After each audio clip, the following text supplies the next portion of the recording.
একজন বৃদ্ধ লোক একটি কড়াইয়ে সামান্য সয়া তেল দিলেন। তার মোটেও ধারণা ছিল না যে এই তেল এত শক্তিশালী হবে যে কড়াইয়ের তলা প্রায় পড়ে যাবে। কিন্তু বৃদ্ধ মহিলা এটা দেখে শুধু মুচকি হাসলেন। তারপর বৃদ্ধ মহিলাটি তৎক্ষণাৎ নিজের দুই হাতে আগুনের শিখাকে টেনে লাল পাত্রের নিচে নিয়ে গেলেন। পাত্রের মধ্যে স্যুপ ফুটতে লাগলো এবং দেখতে দেখতে তার মধ্য থেকে একটি ভয়ঙ্কর নেকড়ে রাজা বেরিয়ে এলো। সে বৃদ্ধ লোকের সাদা স্যুপের উপর আক্রমণ করতে ঝাঁপিয়ে পড়লো। বৃদ্ধ লোক সঙ্গে সঙ্গে নিজের আগুনের শক্তি বাড়ালেন এবং সাদা ছাত্রা ভাঙ্গারি দিয়ে নিজেকে বাঁচানোর প্রস্তুত নিলেন। কিন্তু ঠিক তখনই সাদা স্যুপ থেকে একটি সাদা সারস পাখি বেরিয়ে এলো এবং নেকড়ে রাজাকে দূরে ছুঁড়ে ফেললো। বৃদ্ধ মহিলাটি এটা ভালো লাগলো না। তিনি তাড়াতাড়ি পাত্রের মরিচ ছুড়ে দিলেন। হঠাৎ লাল পাত্র থেকে অনেকগুলো ক্ষুধার্ত বাঘ বেরিয়ে এলো এবং বৃদ্ধ লোকে সাদা স্যুপের দিকে ছুটে গেল।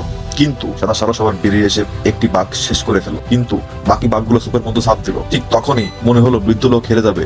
তখনই সারস পাখি আকাশে উড়ে উড়াল দিল এবং ডানা মেলে সমস্ত বাঘকে থামিয়ে দিল। তারপর সে তার পাখা ঝাপটা দিল এবং সব বাঘকে আবার ফেলে দিল লাল স্যুপের ভেতর। বৃদ্ধ মহিলা হার মানলেন না। তিনি পাত্রের সমস্ত মস্ত ঢেলে দিলেন। এর ফলে হঠাৎ লাল পাত্রে একটি বিশাল দত্ত গডজিলা তৈরি হয়ে গেল। এবার মনে হয় তিনি জয়ী হয়েছে।